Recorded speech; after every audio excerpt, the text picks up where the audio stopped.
नमस्कार, आदाब, सलाम। आप देख रहे हैं आर्यन न्यूज़ भारत। सही और सटीक खबर के लिए आर्यन न्यूज़ भारत देखते रहें। साथियों, आप सभी से रिक्वेस्ट है कि जो अभी तक हमारे YouTube channel Aryan News Bharat को सब्सक्राइब नहीं किए हैं, जल्द से जल्द सब्सक्राइब कर लें। आपका सहयोग और विश्वास ही हमारी पहचान है। प्लीज़ सब्सक्राइब कर लें और YouTube channel Aryan News Bharat को देखते रहें। वीडियोस को लाइक करें, शेयर करें, कमेंट सेक्शन में जाकर कमेंट।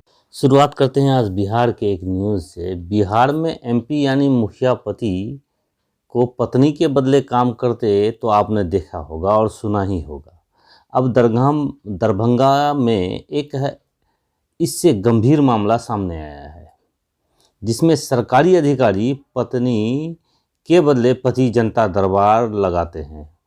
वह इस जनता दरबार में विवादों का निपटारा भी करते हैं। हालांकि इसमें शिकायत मिलते ही संबंधित सर्किल इंस्पेक्टर सीआई को पद से हटा दिया गया है। दरभंगा जिले के कुशेश्वर स्थान पूर्वी अंचल में सीआई रीता चौधरी के बदले उनके पति शंभू चौधरी बाकायदा कुशेश्वर स्थान थाने में बैठकर जनता दरबार लगाते हैं। वे फरियादियों से आवेदन लेते हैं और उसका निपटारा भी करते हैं। बिरोल एसडीओ संजीव कुमार कापर ने मामले को गंभीरता से लिया। उन्होंने कहा कि रीता चौधरी को कुशेश्वर स्थान पूर्वी अंचल के राजस्व कर्मचारी जो हैं उन्हें सीआई का प्रभार दिया गया है। पत्नी के बदले पति का काम करने के मामले में उन पर कार्रवाई की जा रही है। तत्काल प्रभाव से सीआई पद से रीता चौधरी को मुक्त करने का आदेश सीईओ को दे दिया गया है।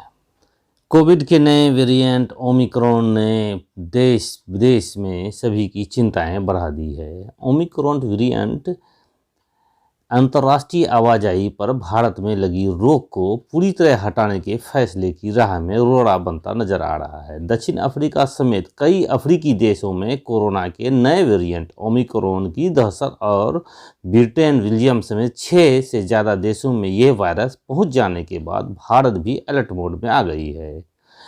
उसने 15 दिसंबर से विदेशी उड़ानों को पूरी तरह से शुरू करने के फैसले को समीक्षा करने का फिर से फैसला किया है।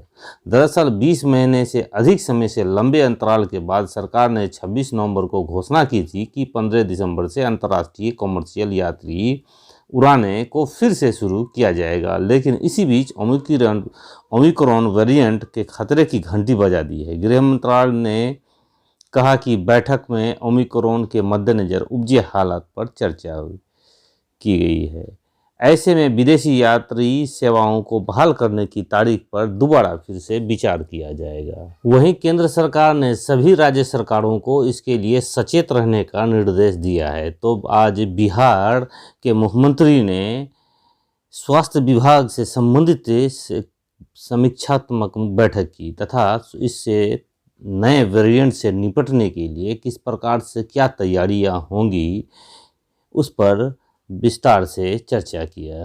ये जो नया वेरिएंट आया है कोरोना का ओमिक्रॉन, इसको लेके बिहार के अंदर हम सब लोग बहुत ही अलर्ट मोड में हैं और जो नए जांच आरटीपीसीआर जांच हम सब लोग करेंगे उसमें इस बात का विशेष ध्यान रखेंगे कि ताकि कोई भी नया वेरिएंट आए तो उसकी जानकारी तुरंत हम सब लोग को लग जाए। ऐसे अभी तक प्राप्त जानकारी के अनुसार पूरे देश में नया ओमिक्रॉन वेरिएंट का कोई पॉजिटिव केस नहीं आया है, लेकिन हम सब लोगों ने विभाग को पूरी तरीके से अलर्ट पे रखा। भारत सरकार ने 281 लोगों की एक लिस्ट भेजी है जो विदेश से इस दरमियान 1-2 महीने में लौटे हैं और बिहार में हैं। उनको ट्रेस करके उनका टेस्ट करने जो सूची आई है वैसे सभी लोगों के घरों तक स्वास्थ्य विभाग की टीम जा रही है और जो लोग उसमें से राज्य में रहेंगे उन सारे लोगों का जांच कराया जाएगा। कई लोगों के पासपोर्ट पे पता जरूर बिहार का होता है, लेकिन वो देश के दूसरे शहरों में भी रहते हैं। तो जो लोग हमारे राज्य के अंदर रह रहे हैं उन सारे लोगों का हम लोग जांच। पश्चिम बंगाल में एक बड़ा हादसा हुआ है। पश्चिम बंगाल के नदिया जिले में शव ले जा रहे एक वाहन आज सुबह सवेरे एक ट्रक से टकरा गया। ट्रक से टकराने के कारण उस शव ले जा रहे एक मिनी ट्रक पर 35 लोग और सवार थे। उस 35 लोगों में से 18 लोगों की भी मौत हो गई। मौके पे 12 की मौत हुई और शेष की जो इलाज के दौरान 6 लोगों की मौत हो गई है। बिहार के जमुई जिला में एक अजीबोगरीब मामला सामने आया है। एक मरा हुआ व्यक्ति चुनाव जीत गया। मामला प्रकाश में तब आया जब वहां के बीडीओ सर्टिफिकेट देने के लिए खोजबीन की तो पता चला कि वो व्यक्ति चुनाव से पहले ही मर चुका है।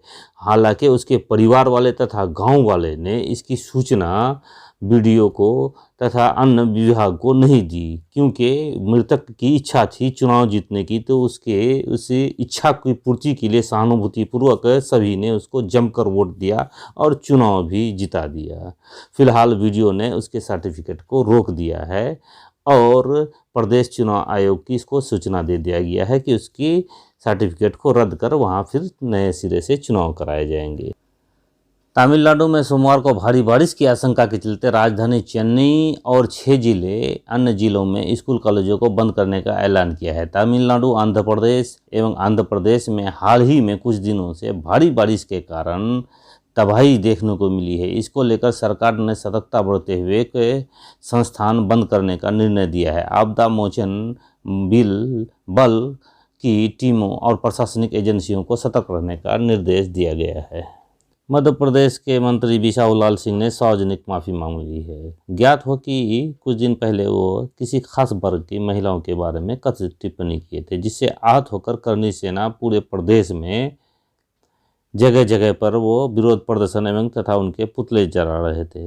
मैं जीवन भर माताओं बहनों का सम्मान किया है।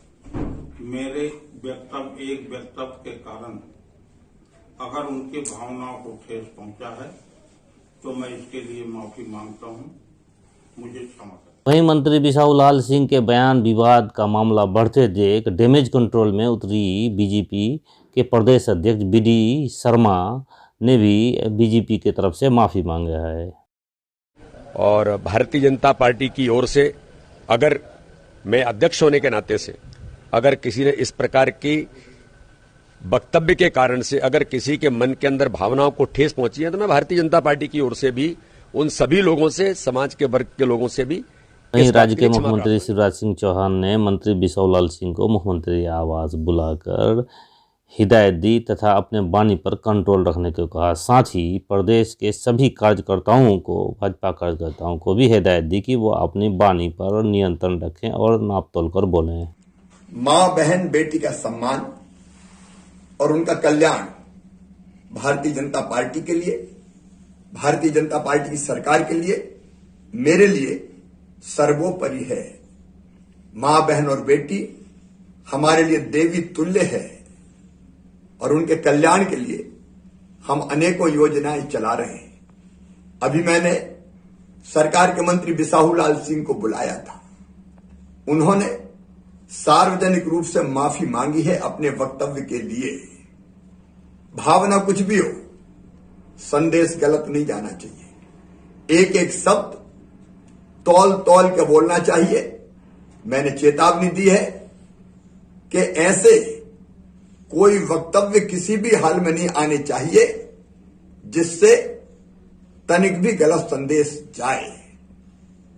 और कोई हो, मंत्री, कार्यकर्ता, अगर इस तरह की भावनाओं का प्रकटीकरण करेगा कि जिससे संदेश भी गलत जाते हैं तो हम क्षमा नहीं करेंगे। भारतीय जनता पार्टी के कार्यकर्ताओं को और मंत्रियों को भी मर्यादा का पालन करना पड़ेगा। उत्तर प्रदेश के वाराणसी के एक प्राइवेट स्कूल में 3 वर्ग की छात्रा, 9 वर्षीय छात्रा के साथ रेप की घटना ने सनसनी फैला दिया है। शुक्रवार को प्रतिदिन की तरह वो बच्ची 1 बजे लगभग वॉशरूम की तरफ जा रही थी तो उस विद्यालय का स्वीपर भी उसके पीछे पीछे चला गया और वहां पर उसके साथ ये रेप की घटना कर दिया। पीड़िता के पिता के द्वारा थाने में शिकायत दर्ज किया गया और उस आरोपी स्वीपर को पकड़कर पुलिस के हवाले किया गया। और शनिवार को कल जब उस आरोपी को लेकर के न्यायालय लाया गया तो न्यायालय परिसर में ही गुस्साए लोगों ने उसकी जमकर धुनाई भी कर दी है।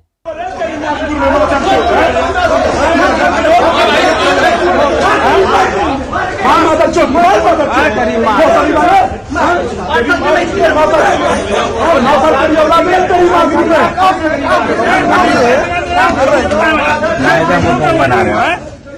ईस्टर्न रेलवे ने देश में सांस्कृतिक स्थलों में पर्यटन को बढ़ावा देने के लिए टूरिस्ट पैकेज के लिए निजी कंपनियों से हाथ मिलाने का फैसला किया है। इसके तहत रेल यात्रियों को खास पैकेज देने वाली कंपनियों को ट्रेन के किराए पर देने की तैयारी की है। रेलवे ने भारत गौरव योजना के तहत ये कदम उठाने के संकेत दिए हैं। भारत गौरव योजना के तहत बोगियों को यात्रा और पर्यटन के लिए किराए पर देने के लिए रेलवे तैयार है। पूर्वी रेलवे के महाप्रबंधक अरुण अरोड़ा ने ये सूचना दी। अरोड़ा ने कहा कि यह रेलवे का कोई प्राइवेटाइजेशन नहीं है। इससे पर्यटकों को बिना बाधा के एक ही जगह सभी सुविधाएं पाने के लिए मदद मिलेगी। उत्तर प्रदेश में आज एक अजीबोगरीब मामला सामने आया। आज पूरे प्रदेश में टीटी की परीक्षाएं थी। परीक्षाएं 2 पालियों में थी। परीक्षा जो ही प्रारंभ हुई तो 1 घंटा अभी बीता ही था कि छात्रों को ये सूचना दी गई कि आपकी दोनों पालियों की परीक्षाएं रद्द कर दी गई। सभी परीक्षार्थी यह सुनकर स्तब्ध हो गए और वो बाहर आकर के सरकार के विरुद्ध तथा विभाग के विरुद्ध हल्ला करने लगे। मामला ये है कि किसी शरारती तत्वों ने, किसी असामाजिक तत्वों ने इसके क्वेश्चन को वायरल कर दिया और उसके आंसर क्वेश्चन सारे सोशल मीडियाज में नज़र आने लगे। इसको देखकर सरकार भी एक्शन मूड में आई तथा सरकार ने सख्त निर्देश दिए कि वैसे दोषियों को पकड़कर उसके विरुद्ध रासुका के तहत कार्रवाई की जाएगी तथा दोषियों को किसी भी कीमत पर बख्शा नहीं जाएगा।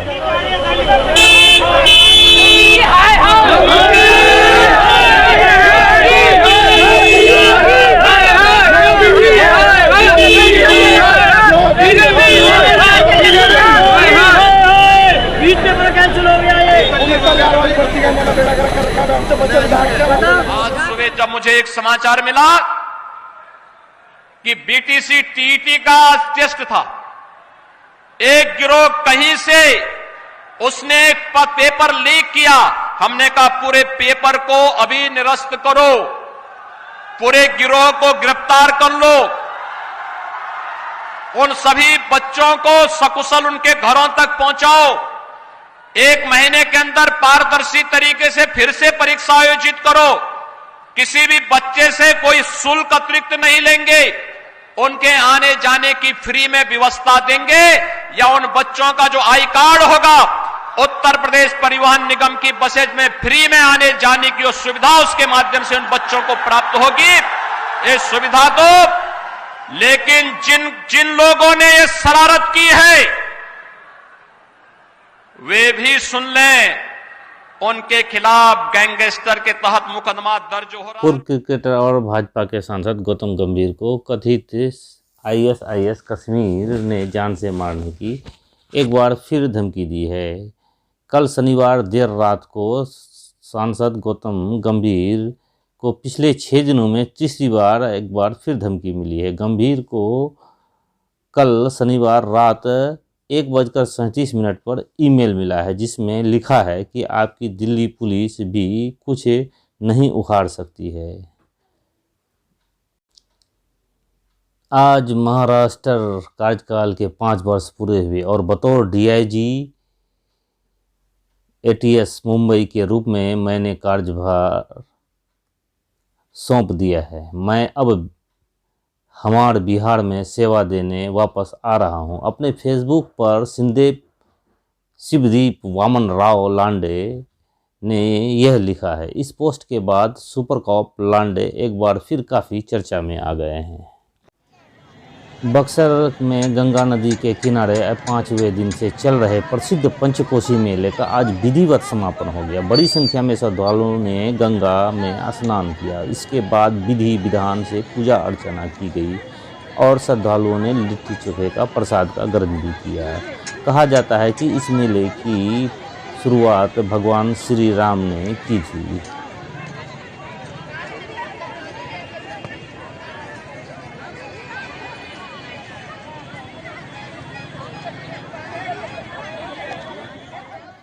बिहार के कटिहार जिले के कटिहार शहर में इन दिनों मोटरसाइकिल चोरों का उत्पात बहुत देखा जा रहा है। नगर पुलिस ने इस संबंध में नागरिकों को कुछ जानकारियां दी है तथा उनसे अपील की है कि वो GPS सिस्टम तथा मजबूत लॉक लगाएं तथा सतर्कता बरतें। जहां पर सीसीटीवी हो वहां पर अपने वाहन को रखें, ऐसी लोगों से नगर पुलिस ने अनुरोध किया है। उनकी गाड़ी प्रॉपर तरीके से लॉक नहीं रहती है, किसी के निगरानी में वो वाहन को नहीं रखते हैं, जिसके कारण कुछ गाड़ी चोरी की घटना प्रकाश में आई थी, जिसमें कि कंप्लीट वाहन मालिक की लापरवाही सामने आई थी, जिसके कारण जागरूकता को फैलाने के लिए आम लोगों से अपील की गई है कि वो अपने वाहन को प्रॉपर किसी के निगरानी में रखें। अधिकांश गाड़ियों में पुराने लॉक रहते हैं, जो लॉक की किसी भी चाबी से खुल जाया करती है, तो लॉक को समय समय पर चेंज करवाएं। सीसीटीवी कैमरा की निगरानी में वाहन को लगाएं, वाहन में जीपीएस लगाएं। यही सारी अपील हम कैसे किया गया है अपील पोस्टर? क्या पोस्टर? जी हाँ, जहाँ मोस्टली पार्किंग बाइक को किया जाता है उस जगहों पर पोस्टर के माध्यम से ये अपील लोगों से की गई है, ताकि पोस्टर को पढ़कर एक आम लोगों में ये जागरूकता आए कि हमको किस तरीके से प्रॉपर वाहन का पार्किंग करना है। परिचय दीजिए सर। राघवेंद्र कुमार सिंह, थाना कटिहार। इसके साथ ही आज का मुख्य समाचार समाप्त होता है। वीडियोज़ को देखने के लिए धन्यवाद, बहुत बहुत धन्यवाद। साथ ही अनुरोध, जो अभी तक हमारे YouTube चैनल को सब्सक्राइब नहीं किए हैं, जल्द से जल्द सब्सक्राइब कर लें। साथियों, चैनल को सब्सक्राइब करें और बेल आइकन को दबा दें।